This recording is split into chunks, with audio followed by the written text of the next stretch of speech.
سڵاو لە بینێرانی بەڕێزی کەناڵی بکەی فۆم کاتتان باش ئەمڕۆ هاتوومەتە شاری بێرمیگام لە شەقامێکی قەرەباڵغ خاوەن دوکاندارێک ناوی دوکانەکەی ناوە هەڵەبجە ئیسا چینە لایەن و بزانین بۆچی ناوی دوکانەکان ناوە هەڵەبجە و چییە فرۆشن و پێداویستەکانیان چییە لەگەڵمان بن. سڵاوی خوارد لێبێ. عليك السلام ورحمة الله. باشی برێ بەڕێزم بەخێر بێ سەرچاو. ئێوە ناوی شۆپەکەتان ناوە هەڵەبجە بۆچی؟ بەڵێ بەڕاستی ئەمە شۆپە لە ساڵی 2016 بەکراوەتەوە الحەمدولیلا کۆمەڵە برای بەڕێزی کورد کردیانەوە من و خۆم لە ساڵی 2018 لێرەم ئیتر ئەم ساڵی 2025 تەعمیرمان کردەوە و بڕیارماندا شۆپەکەش ناوشتەکەی بگۆڕین بیکەم بە ناوێکی کوردیانە لەبەرەوەی ڕەوەندی کوردی زۆر بووە لە ئەوروپا بەتایبەتی لە وڵاتی بەریتانیا ڕەوەندی کوردی زۆر بووە ئێمە شۆپەکەمان شۆپێکی کوردیە بۆی حەزماکرد ناوەکەمان ناوێکی کوردی بێ بۆیە بیرمان کردەوە ناوەکە بکەم بە هەڵەبجەکە ناوێکی ناسراوە جین و سایدێکە نەک لە تەنەها لەلایەن هەڵەبجەکانەوە یا کوردستان ناوەکە ناسراوە بگرە لەلایەن هەموو عالەم و هەموو وڵاتانەوە ناوێکی ناسراوە بۆیە پێمان خۆش بوو ناوەکەی گۆڕین بە ناوێکی کوردی و هەڵەبجەشمان هەڵبژار. ئێوە هەمووتان خەڵکی هەڵەبجە شەهیدن؟ ئێمە ستافەکان الحەمدولیلا تا ئێستا هەمووانە خەڵکی هەڵبژن ئەوە نەبێ دوور لە شارچێتی بێ سوتفە ئەوە ڕێکەوتۆ بۆ شێوازە ستافەکانمان هەڵبجەیی بن و خەڵکی هەڵبجەی شەهید بن. بەڵێ ئەنا ئێمە وەکو بۆ باوەشمان کراوەتە بۆ هەمووینێ الحەمدولیلا مشتریەکانمان بە شێوازێکی عام دوور لە شارچێتی مشتری هەموو قەومەکاتمان هەیە لە کووردا لە ئەوروپیشە ئینگلیز و هیندی و پاکستانی و بەنگلادیش و هەموو قەومی ڕوومانتیەکە الحەمدولیلا. دوکانەکەتان لەکوێیە بیسەبە لە سەهۆڕۆ؟ ئێمە دوکانەکەمان لە سۆڕۆت لە گرۆڤ لین لە ناوچە کوردیەکان تەنیشتی مەطعەم سارا. بەڵێ ئەو دیویشمان دوکانی ماسیەکەیە کە بەناوبانگە بە ماسیەکە خۆی ناوی وەرکانە بەڵام خەڵکی زیاتر بە ماسیەکە. بەڵێ ئێمە ماسی برشاومان هەیە خواردنە کوردەوارەکان ئێمە کەلانەمان هەیە دۆینەمان هەیە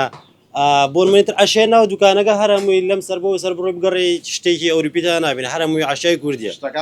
هەرمووی لە هەڵەبجە و بۆن منە ڕۆنی هەڵەبجەمانەیە دۆشاوی هەڵەبجەمانەیە بۆن منە ڕووبە هەناری هەڵەبجەمان هەیە شتەکان بە شێوازێکی عام هەموو شتەکانمان هەڵەبجەین کوردی بە شێوازێکی عام شتەکانمان کوردیە. لێرە نانەوایشتانەیە؟ لێرە نانەوەمان هەیە بەڵێ سەمونی حەجەریمان هەیە. فەرموو تۆ بڕۆ ببورە. ئێرەش بەشی نانەوایە؟ ئێرە بەشی نانەواکەیە بەڵێ لێرە نانەوەمان هەیە لێرە بە پەنجەمان هەیە ئەمە لێرەش ماسیە برژێنین مریشکە برژێنین سەمونی حەجەریشمان هەیە بەڵام بەبوونی ڕەمەزانەوە سەمونی حەجەریەکە ناگەن ئینشەڵا نیازمانەیە لە 1-2 ڕۆژدا دووشە بەبوونی لەیلەتول قەدرەوە ناوساجی بکەین کە ناوساجەکانمان ئینشەڵا هەمووی بۆ خێرە و خوای گەورە لە خێری دەرنەکا پتر بۆ مشتری ئازیزەکان هەر مشتری بێت دووسێ ناوساجی 4 ناوساجی بەڵی خۆشەنێکی حەز لێ بوو ئەتوانێ هەڵیگرێت. ئەتوانی نانێکیمان پێ پیشاندەی بۆ بینەرانی بەڕێزمانە؟ ماشەڵڵا ماشەڵڵا ماشەڵڵا لەو نانانە چەندێکە تۆ نانەوای؟ وەڵام من خۆم ڕاستیەکەی نانەواگە وەکو وەڵێن ویراسیە. بەڵێ کە سوکارت نانەوایە لە هەڵەبجە؟ بەڵێ من برایەکەم حاڵی حاضر دوو برام حاڵی حاضر لە هەڵەبجە دوکانی نانەوایان هەیە و نانەوان ئێمە هەمومان وەسای بە ئەزمموی شەکە بەڕاستی هەر وەستایەکە لە قەسابیەکەەوە داوک نانەوەکە زیاتر لە 10 ساڵ کارامەیان هەیە لە ئیشەکە لە بوارەکە وەساکانمان الحەمدولیلا وەسای چاک و دەرەجەیەکن. سلام قوربان والله تقریبا 5 ساڵێکە بێ زیاتر.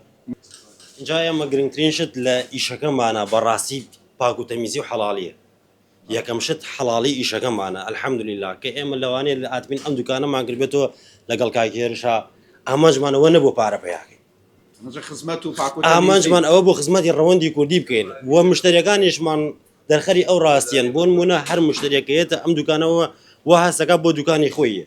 وا هەستەکەیەتە بۆ منە هەر ئافرەتێت ئەم دوکان وازانێتە ناو دوکانی برای خۆیەوە هەر پیاوێکی بەڕێزیێتە ناو دوکانەکە وازانەیەتە ناو دوکانی برای خۆیەوە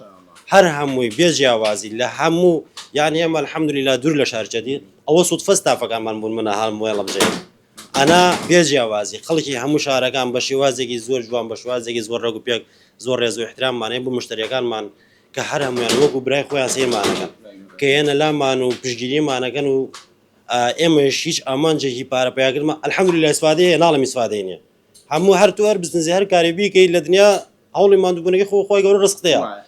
بەشی خۆی ئیسفادەی لێگەین بەڵام ئامانجی یەکەممان ئێمە حەڵاڵی ئیشەکەمانە اینجا پاک و تەمیزی